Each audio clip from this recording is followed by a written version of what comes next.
लगाने को खेल कहते हो, किस जहां में हुजूर रहते हो। दिल लगाने को खेल कहते हो, किस जहां में हुजूर रहते हो। इश्क की बात और होती है, दिल तड़पता है, आँख रोती है।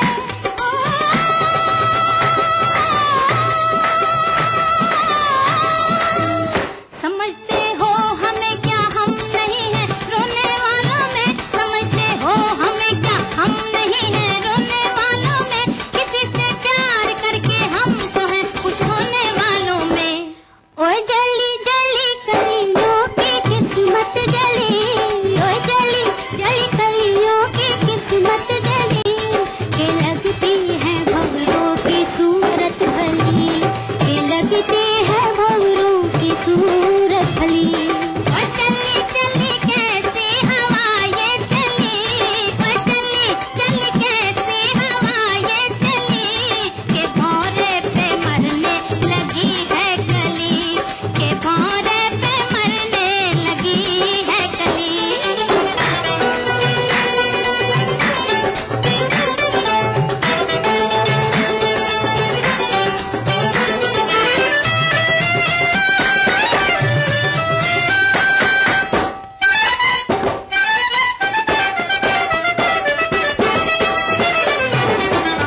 हमने कातिल तुम्हें बनाया है, इश्क का रास्ता दिखाया है। हमने कातिल तुम्हें बनाया है, इश्क का रास्ता दिखाया है। तुम मोहब्बत हमें सिखाते हो, आज आंखें हमें दिखाते हो।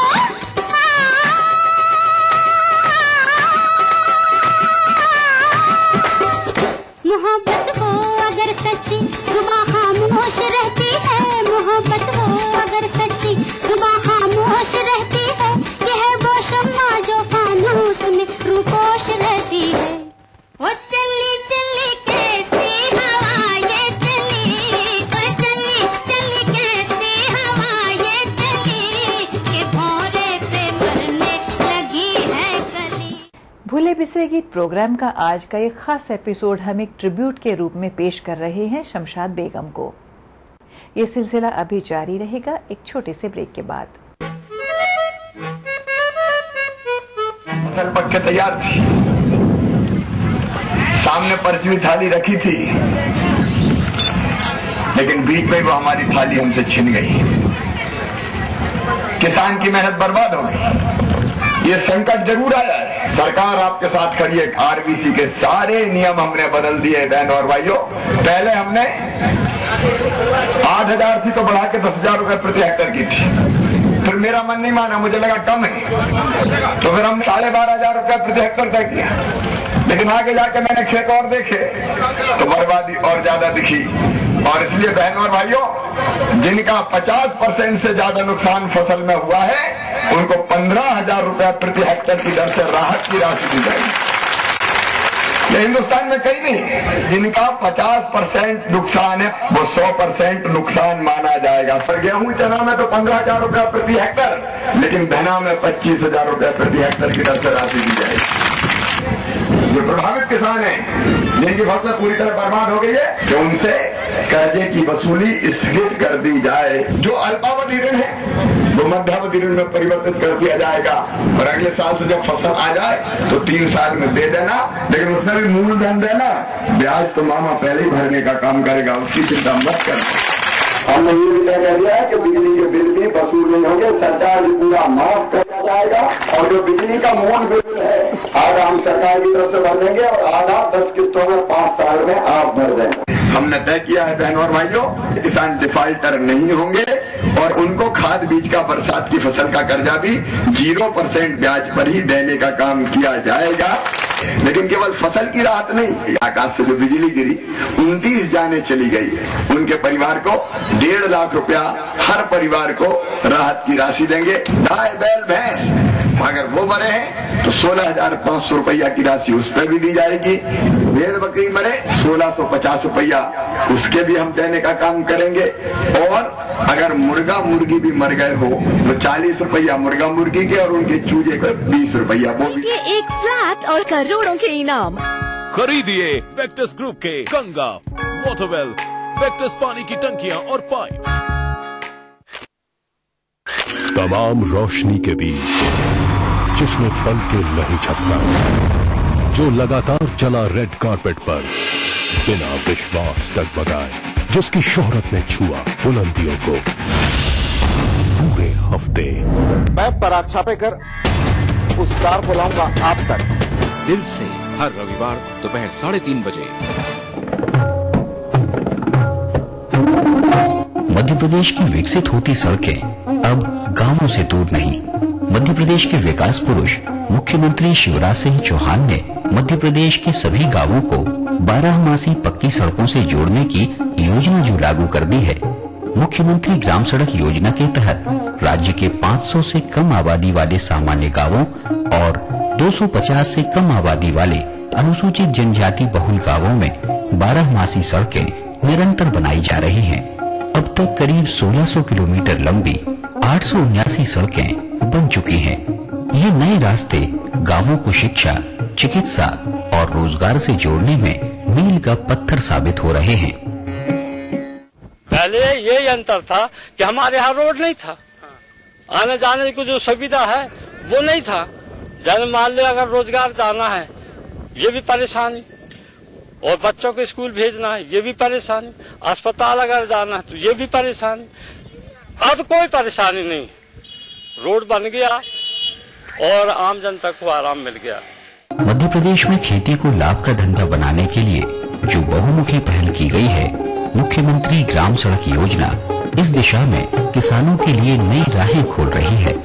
मध्य प्रदेश के किसान अब आसानी से अपनी उपज बाजार तक ले आने में समर्थ हुए हैं।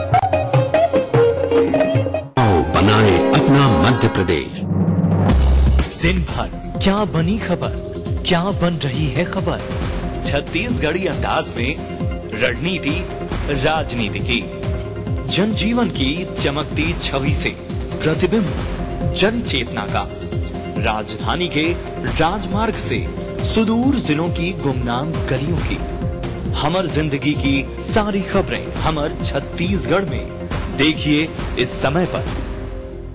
न्यूज के सह प्रायोजक हैं चट्टानों सी मजबूती, खरे सोने की क्वालिटी, बिरला गोल्ड सीमेंट। हृदय रोगों के इलाज की विश्व स्तरीय सुविधा अब जबलपुर में ही उपलब्ध।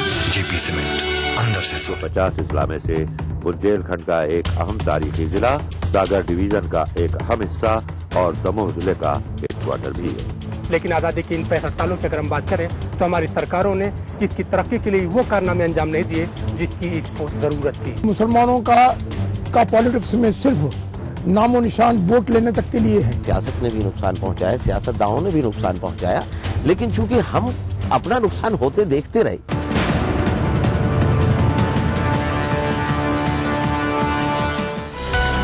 कॉर्पोरेट जगत की हर हलचल हो या प्रशासनिक क्षेत्र में बदलाव या फिर बदलाव की सुगबुगाहट, ब्यूरोक्रेसी की हर खबर पर खास नजर। शुक्रवार विशेष विश्लेषण के साथ प्रधान संपादक सुरेश मेहरोत्रा होंगे रूबरू। ब्यूरोक्रेसी की बात करेंगे कि नौकरशाही की दुनिया में क्या चल रहा है आज। देखिए in arrangement with whispers in the corridors, सोमवार से शनिवार न्यूज एट 9 PM। कोई भाई, कोई बादशाह तो कोई शहंशाह, कोई एंग्री यंग मैन तो कोई स्टंट मैन, किसी का झगड़ा किसी का लफड़ा, लव हेट का मामला आम है यहाँ। सुर्खियों में रहने की अदा खूब आती है इन्हें, अपने अपने तरीके से काम करते हैं सब इंडस्ट्री में। इसीलिए तो खासा दिलचस्प है फिल्मी दुनिया की खबरें। देखिए फिल्मी नामा इस समय पर। कार्यक्रम के सह प्रायोजक हैं चट्टानों सी मजबूती, खरे सोने की क्वालिटी, बिरला गोल्ड सीमेंट। हृदय रोगों के इलाज की विश्व स्तरीय सुविधा अब जबलपुर में ही उपलब्ध। जेपी सीमेंट अंदर से सॉलिड।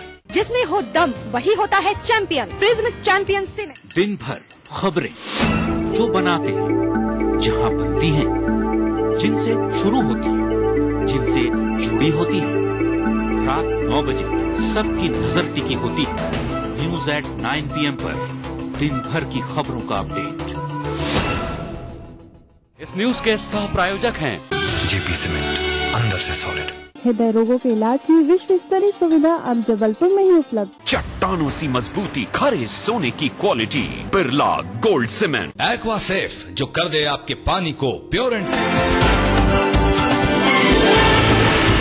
खास खबर तब होती है जब कोई बात हो उसमें, आम खबरों की भीड़ में जो दिखाई अलग से। ऐसी ही खबरों को हम चुनते हैं और दिखाते हैं खास खबर।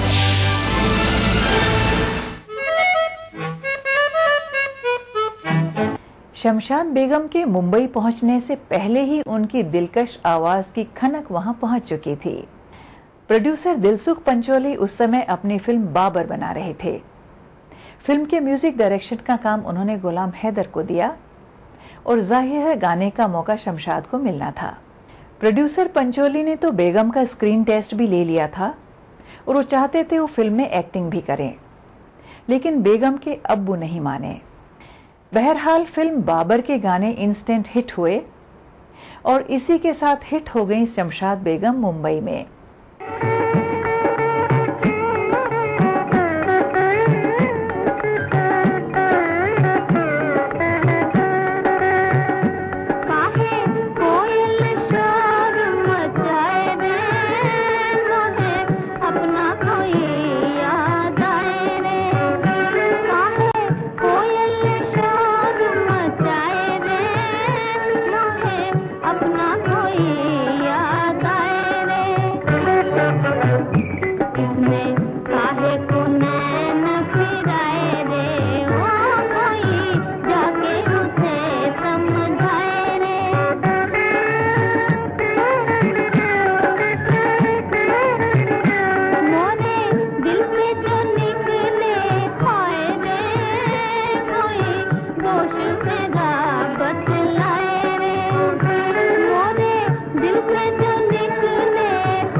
शमशाद बेगम की आवाज अपनी कंटेम्प्रेरी सिंगर्स नूरजहां, मुबारक बेगम, गीता दत्त, सुरैया और अमीरबाई कर्नाटकी से काफी अलग थी।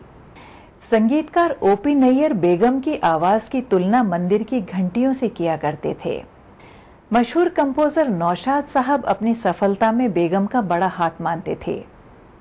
जब वो फिल्म इंडस्ट्री में नए नए आए थे, उस समय बेगम पहले से ही हिंदुस्तान की सिंगिंग सेंसेशन बन चुकी थी। हिंदुस्तानी फिल्मों का पहला वेस्टर्नाइज सॉन्ग भी बेगम ने गाया था, म्यूजिक कंपोजर सी रामाचंद्रा के म्यूजिक डायरेक्शन में। आइए देखते हैं ये गाना।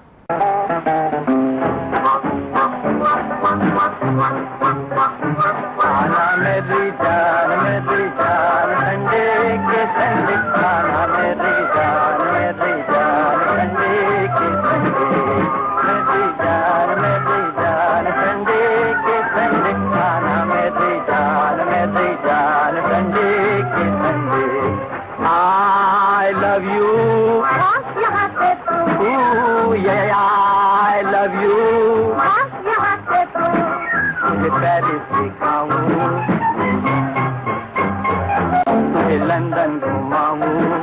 तुझे ब्रांडी पिलाऊं, विस्की पिलाऊं और खिलाऊं मुर्गी के अंडे अंडे।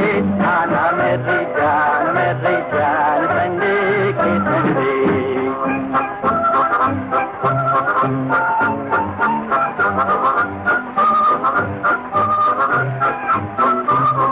मैं धर्म करम की नारी, सोने से प्यारी। मैं धर्म करम की नारी, सोने से प्यारी। मामा है गंगा पुजारी, मामा है गंगा पुजारी। बाबा काशी के पंडे पंडे। खाना मेरी जान संडे के संडे।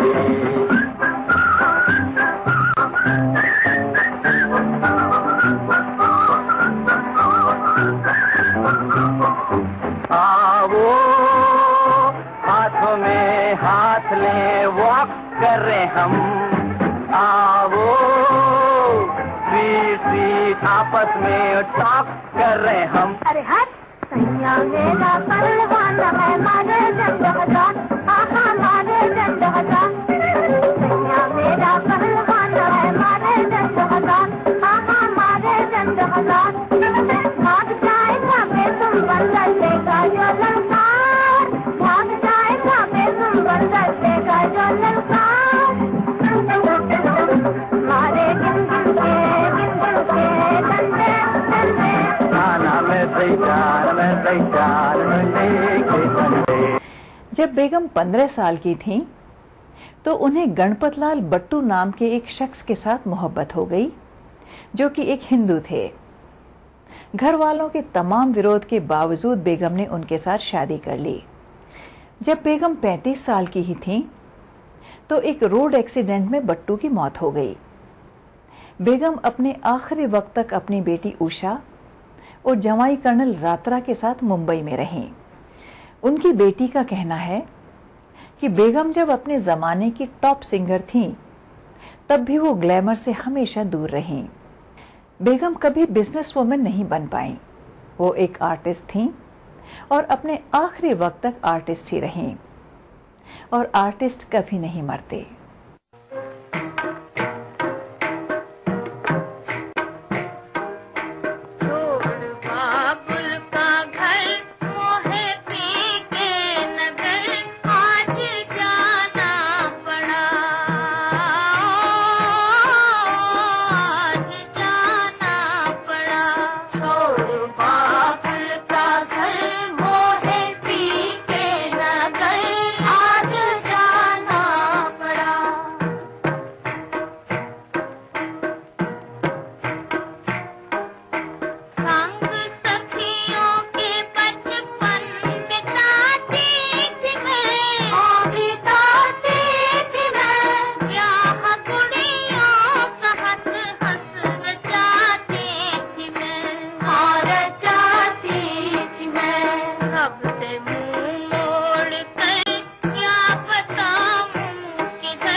मौत एक जिंदगी का वक्फा है, यानी आगे चलेंगे दम लेकर। शमशाद बेगम अब इस दुनिया में नहीं रही, लेकिन उनकी आवाज और उनके नगमे तब तक गूंजते रहेंगे जब तक इस दुनिया में संगीत रहेगा। संगीत सुनने वाले रहेंगे, समझने वाले रहेंगे। आज के इस खास एपिसोड के जरिए भूले बिसरे गीत प्रोग्राम और ईटीवी की तरफ से हम शमशाद बेगम को शत शत श्रद्धांजलि अर्पित करते हैं।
देखिए ईटीवी मध्य प्रदेश छत्तीसगढ़ सभी डीटीएच प्लेटफॉर्म पर। डिश टीवी पर चैनल नंबर 824, एयरटेल पर चैनल नंबर 292, टाटा स्काई पर चैनल नंबर 166, बिग टीवी पर चैनल नंबर 419, वीडियोकॉन पर चैनल नंबर 783। देखिए आपका अपना चैनल।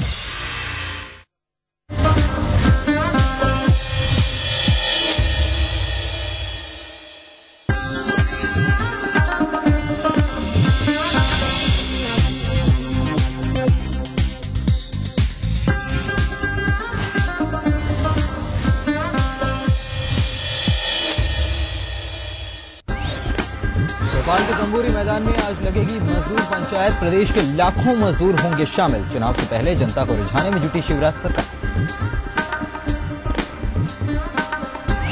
भोपाल में बेखौफ दरिंदों ने चलती कार से लड़की को फेंका बाहर। गंभीर हालत में हमीदिया अस्पताल में इलाज जारी। पूछताछ में बयान बदल रही है लड़की। देवास में हाई प्रोफाइल सेक्स रैकेट का पर्दाफाश। नेपाल की कॉल गर्ल के साथ दलाल भी गिरफ्तार। पुलिस ने आरोपियों के खिलाफ किया मामला दर्ज। देवास में एसडीएम की अनियंत्रित स्कॉर्पियो घर में घुसी। 3 जख्मी मरीजों को तड़पता छोड़ वीआईपी का हाल चाल लेने पहुंची सिविल सर्जन। बैतूल में आरटीआई से जानकारी मांगने पर मिला तबादला। जिला पंचायत सीईओ का तानाशाही भरा फरमान। परेशान ड्राइवर भूख हड़ताल पर बैठा।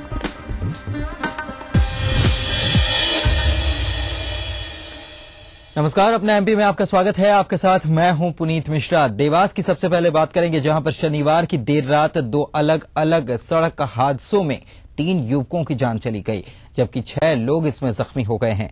पहला हादसा इंदौर रोड स्थित रसलपुर बाईपास के पास हुआ, जहां पर ट्रक की चपेट में आने से 3 बाइक सवारों की मौत हो गई। वहीं दूसरा हादसा एक अनियंत्रित स्कॉर्पियो के मकान में घुस जाने की वजह से हुआ। बताया जा रहा है कि स्कॉर्पियो एसडीएम रोहन सक्सेना की है, जिसमें एसडीएम और उनका परिवार सवार था। स्कॉर्पियो की चपेट में आने से घर में सो रहे 3 लोग जख्मी हो गए, जिसमें महिला की हालत गंभीर बनी हुई है। इधर सड़क हादसे में एसडीएम के परिवार के भी 2 सदस्य जख्मी हो गए। चश्मदीदों के मुताबिक एसडीएम साहब भी हादसे के समय नशे में थे। चौंकाने वाली बात यह है कि जिला अस्पताल की सिविल सर्जन अस्पताल में जख्मी लोगों को इलाज कराने के बजाय एसडीएम के घायल परिजनों का हाल चाल जानने निजी अस्पताल चली गई। इसके अलावा आपको बताएं कि प्रत्यक्षदर्शियों का ये भी कहना है कि एसडीएम का वाहन जो था वो दूसरी तरफ से रॉन्ग साइड से आ रहा था, काफी तेजी से आ रहा था। लिखवाया ताजा है ना, जी जी, ये सब लोग क्या है कि अभी शादी आए हैं अगले महीने में, वहाँ होटली में सब बैठे हुए हैं और स्पीड में एकदम से आके 3-4 लोगों को दो गाड़ियाँ खड़ी थी, फेंकते हुए बिल्कुल 3-4 लोग क्या बत्ती भी लगी हुई थी? हाँ, लाल बत्ती, पीली बत्ती लगी हुई। अच्छा, तो पता चला किसकी गाड़ी थी? 3-4 लोग घायल हुए एकदम से। तो उसमें पता चला किसकी गाड़ी? पीली बत्ती गाड़ी से SDM वगैरह की बता रहे थे, SDM उज्जैन के। अच्छा, ये बताइए जो गाड़ी में लोग थे वो लोग भी घायल हुए क्या? हाँ, वो लोग भी कुछ लोग घायल हुए क्योंकि पेड़ से बहुत स्पीड में टक रही है। किस तरह से हादसा हुआ? ये बिल्कुल रॉन्ग साइड है कि घुसी सर, गाड़ी उधर से उज्जैन से आ रही थी और इस साइड में आगे घुसी।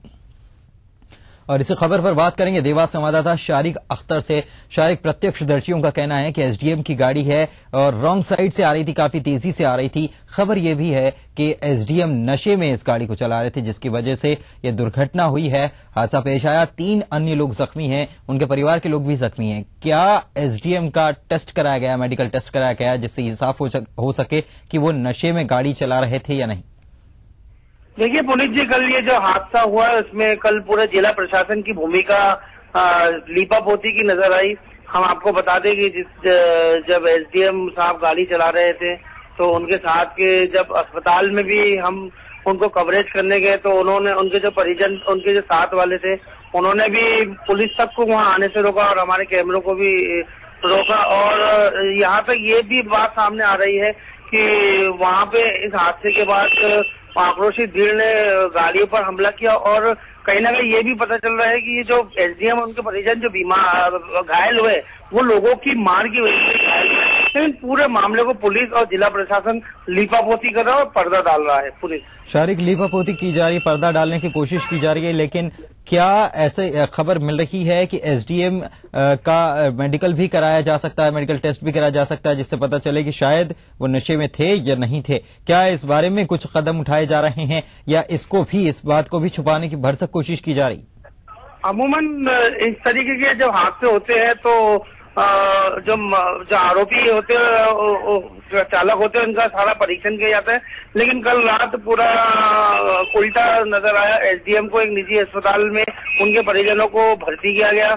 वहाँ पूरा प्रशासनिक अमला वहाँ उनकी तीमारदारी में पहुंच गया था। मैं आपको एक चीज यहाँ उल्लेख करना चाहूंगा कि कल जिला अस्पताल में 2 हादसे एक साथ हुए। यहाँ वहाँ गरीब परिवार के 3 नवयुवक मर गए थे। बिल्कुल, वो भी खबर बिल्कुल शारिक हमने दिखाई। और एक सवाल आपसे और यहाँ पर बनता है कि जिला अस्पताल में जब जो जख्मी लोग हैं उनको जब भर्ती कराने के लिए ले जाया गया था, उसी दौरान दूसरी तरफ जिला अस्पताल की सिविल सर्जन जो हैं वो अस्पताल में सेवाएं देने के बजाय वो एसडीएम का हाल जानने निजी अस्पताल पहुंच गई थी। क्या कहा उन्होंने सफाई में? बिल्कुल, हम आपको बता दें इस घटना अस्पताल में घटना के बाद काफी देर बाद जो सिविल सर्जन डॉक्टर विजयन वेलंकर ने आना सहमत की, वो सिर्फ इसलिए आई कि उन्हें पता चला कि कोई एसडीएम, उज्जैन की एसडीएम वहाँ भर्ती है। तो वहाँ लेकिन जब उन्होंने वहाँ पाया कि एसडीएम वहाँ नहीं है तो वो उल्टे पांव वो निजी अस्पताल में पहुंच गया। और जब पत्रकारों ने उनसे सवाल किया कि